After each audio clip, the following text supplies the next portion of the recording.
We are on. Wow, it feels so much different. So everyone, we are talking with Ryan Dunkin, who is a one of Fresno's illustrious theater alums. I guess we would call you, right? Sure, I mean, some people might. I don't know if they'd be right, but they might. And I was just telling Ryan, I have to. Last time I saw you, you were so clean cut looking, and now you look like Cal. Yeah, So yeah, I guess that's part of yeah.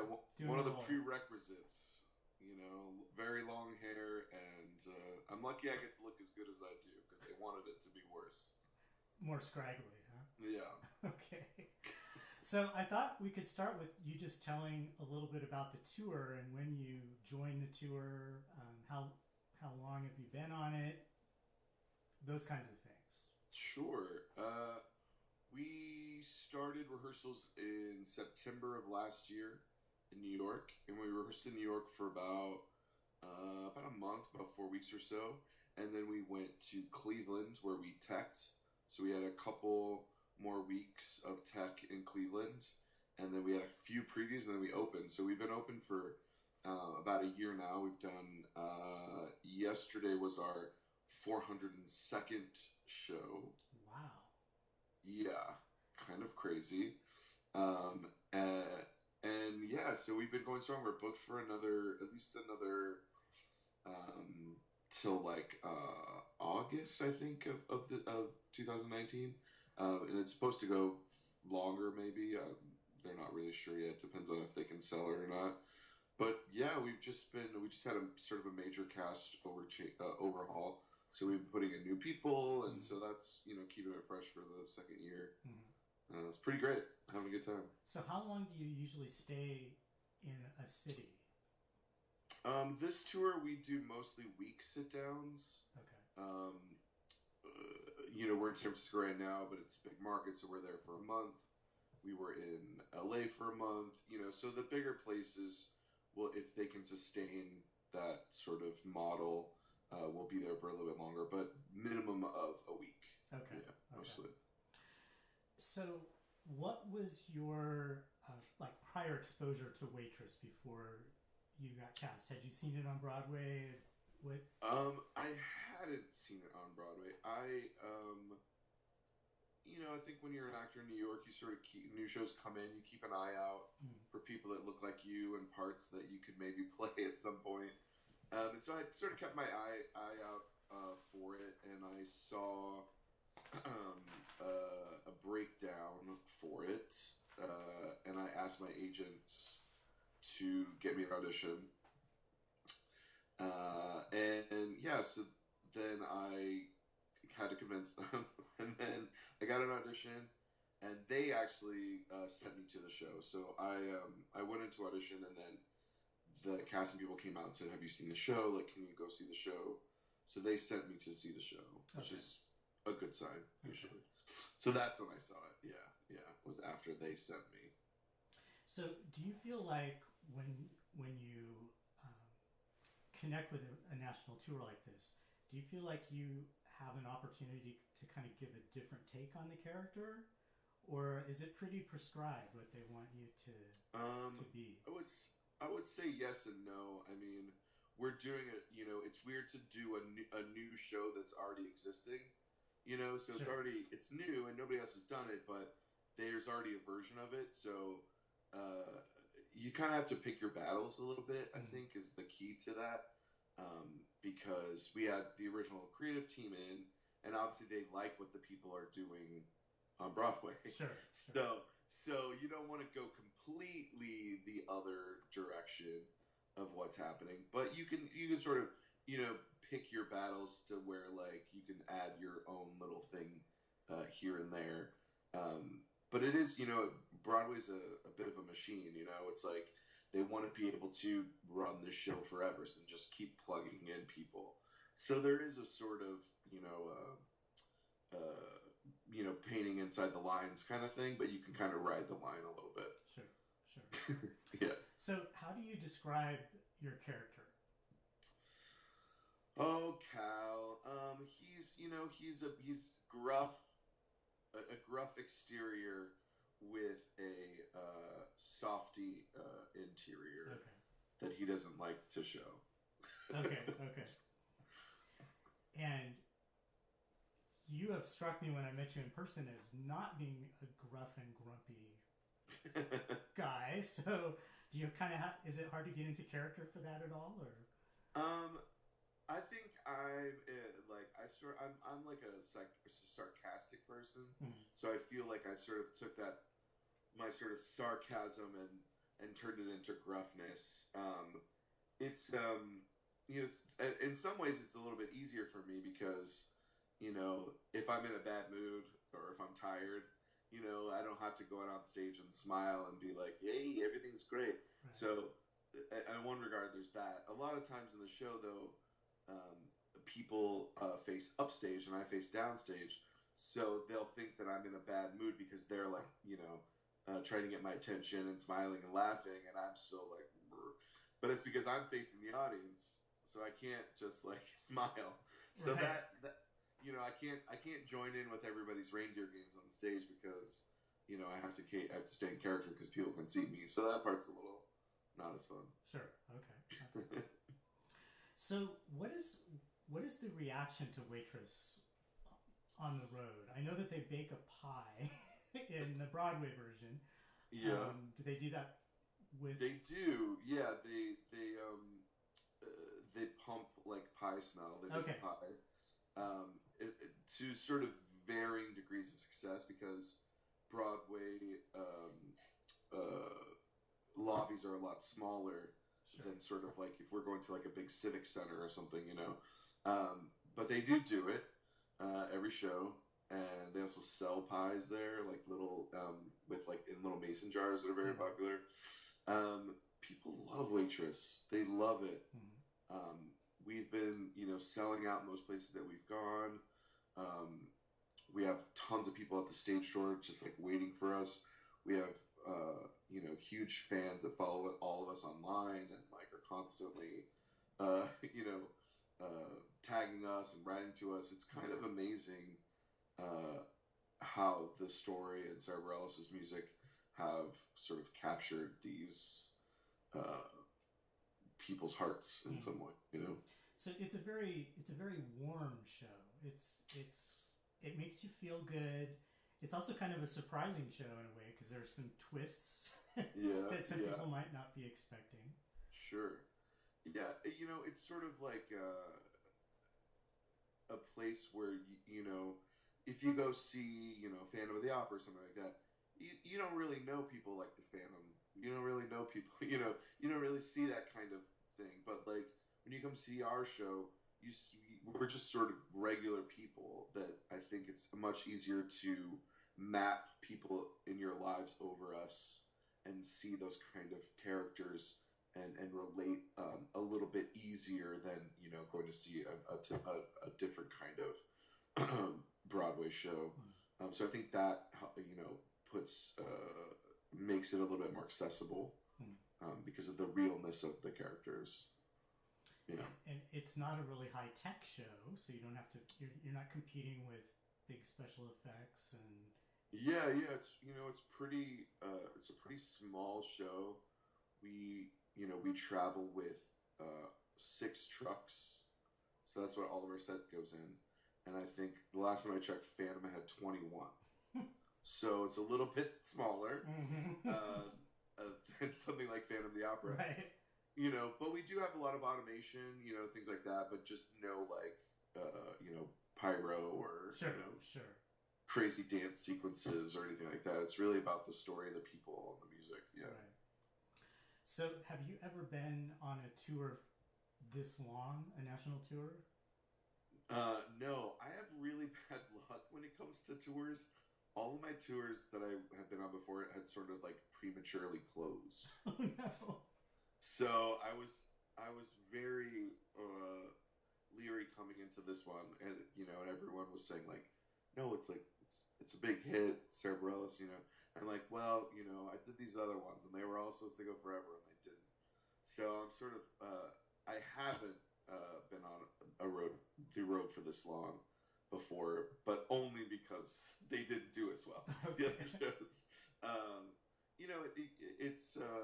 it's great to sort of, now we're sort of in and out of California for a bit. Like, I'm actually home right now in Fresno, but because we're so close, so it's like, oh, my day off, I'll come see my nieces. So it's nice for me to sort of be back on the West Coast because I've been on the East Coast for so long. Right.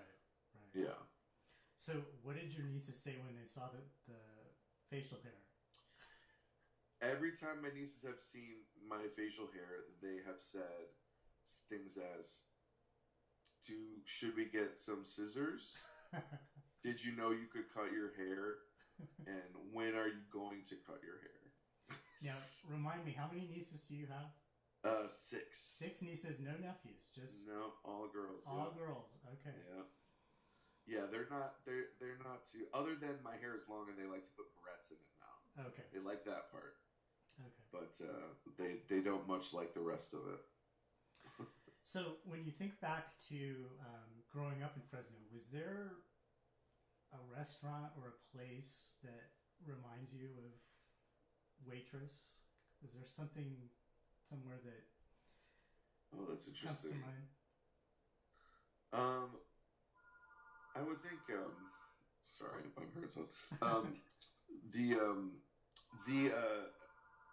Not so much. I always picture like Waitress with the sort of like the same people coming in every time and sort of being greeted. So my family always went to this Mexican restaurant that was called Adrian's when I grew up, and now it's called Marion's, and we still go there. My parents are the only people that are allowed to write a check there.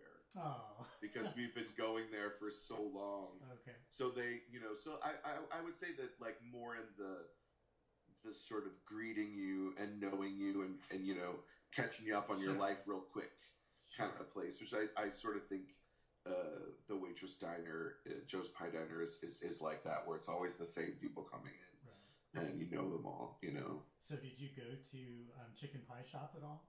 Would you go there when you were at GCP? Yeah, I definitely did do that. I forgot about that place until you just said that actually right now. It's got all that great green upholstery. Yeah. Like 3 colors of green. Yeah. Yeah. Wow. Yeah, I forgot about that place. So funny. Because that's one of the places I kind of thought of as, oh, maybe it's, Yeah, that's kind interesting. Of a chicken pie shop feel. Yeah, I forgot about that place, but I definitely have been there many a time. Yeah. So for those in the class who don't know much about you, Sure. Tell us a little bit about your junior company experience and how that impacted you. Yeah. I started in junior company when I was about 13 or 14. So a little bit late. I went. One of my next door neighbors was Dan Aldape. I don't know if you remember him from the scene. In fact, he he's really into lighting design now, and so I just saw Rocky Horror in Selma, and he did the lighting design for that. So yeah. So he lived like a door down from me growing up. So he was in Rajarakis, and we had somehow found out about that, and so we had gone to see Bye Bye Birdie, which he was in the pre-show and in the adult show at the time. So it's probably like 93, 94 maybe. And I told my mom, I saw it, and I said, I could do that. She said, okay. So unbeknownst to me, she had sort of snagged one of those audition things for junior company and made me go, essentially. I was number 7 to audition. I remember that. And I didn't want to get out of the car. And she sort of was like, just go up there, do it. And if you don't make it or you don't like it, you don't have to do it again,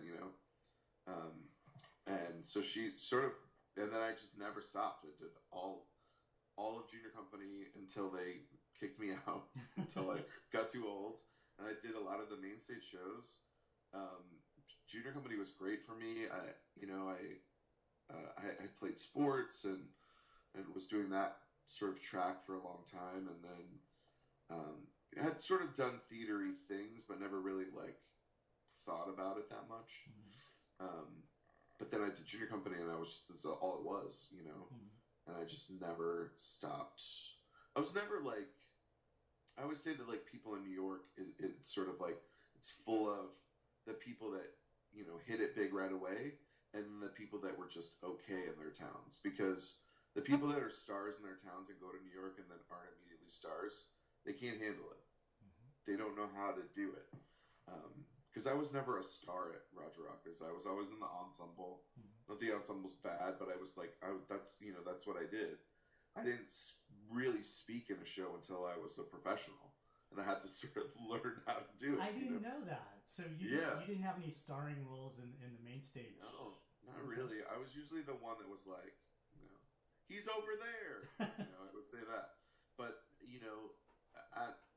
in my sort of era at Roger Rockers, it was, everyone was sort of more age appropriate. Like we had a lot of, I was too young to be any of the people. Yeah, and probably not good enough too, honestly.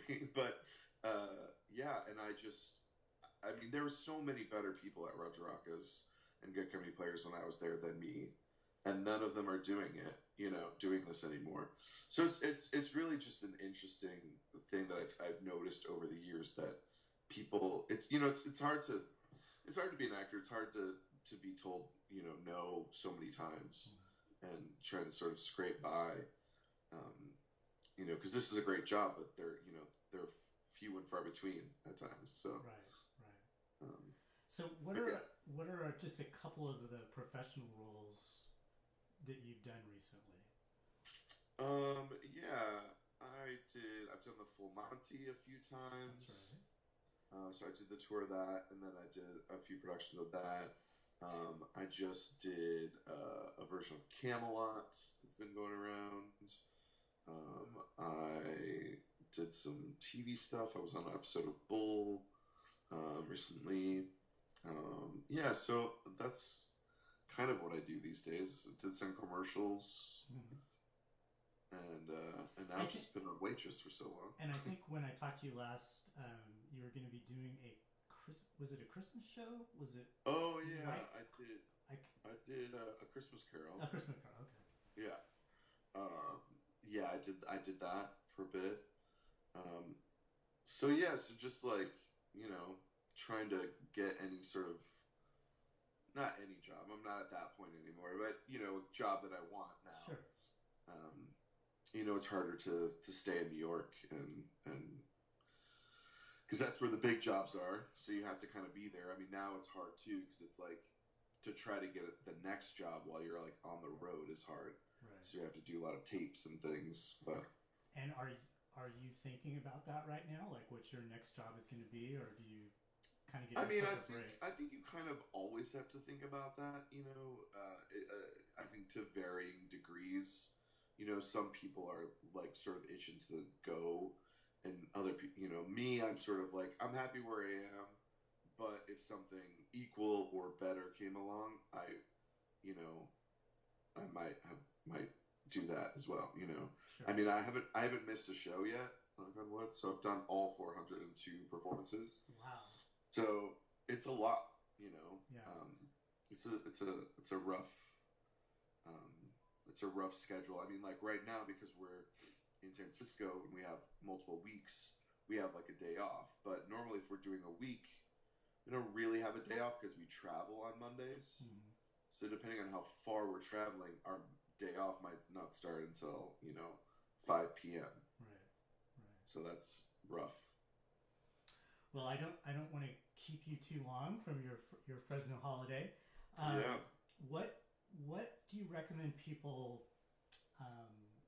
do before they see a show like Waitress? Like, do you think that they should know what the whole show's about, or do you think what do you think the best way to approach going to a show is? I think I mean, most people don't just sort of show up to a show not knowing anything. But I think I've never been that kind of person that tries to figure out the movie while watching it. Or the play, I think a lot of, people come and they'd be like, oh, I knew what was going to happen. I'm like, I never think about that. When I go see a movie or a live performance, I'm so interested in what's happening. even if it's terrible, I'm so interested in what is happening that I'm not even thinking about the outcome, you know. And maybe when it happens, I might be like, oh yeah, but like I'm never thinking for it. So I think, you know, for me, I like to just go in and try to have a good time, um, our world is not super great right now, so I think it's nice to to be able to sort of step away for 2.5 hours and Right. invest in this magical world that Right. people are giving it. And is there anything that you can point us to in terms of something that happens on stage that you might not notice, or some little other Easter egg for Waitress? Sure. Yeah, I think you won't notice because you'll be too busy laughing probably. But when the Jeremy, his name is, he plays a character called Ogie, and he's hilarious. And to sort of, he usually will add like a little something in that makes everyone on stage laugh during Okay. his bit. So a lot of times when you see us laughing, well, not me because I don't get to, but when you see the other people laughing, it's usually because he did something that he doesn't normally do. Well, Just a little. that's fun. We will look for that. Yeah. Well, Ryan, thank you so much. Now we're gonna go and we're gonna stand outside the stage door. Okay.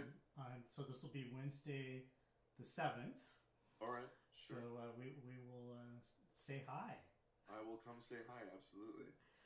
It's been a pleasure to talk to you again. I know that everyone's really excited about this. So. Oh well, I'm. Thanks for talking to me. I'm sorry about the facial hair, but maybe next time it'll be. No, different. it's growing on me. I'm looking at those sideburns and thinking you might I be know. able to make this come I back in know. style. It's just. I'm trying hard to bring it back. But I'm sure you get some looks sometimes when you just walk into a place. Yes, I do. I've never been asked if I'm on the crew more than I do with this Right. hair. Right. Yeah. Okay. Well, thank you very much, Ryan. All right. Thank you.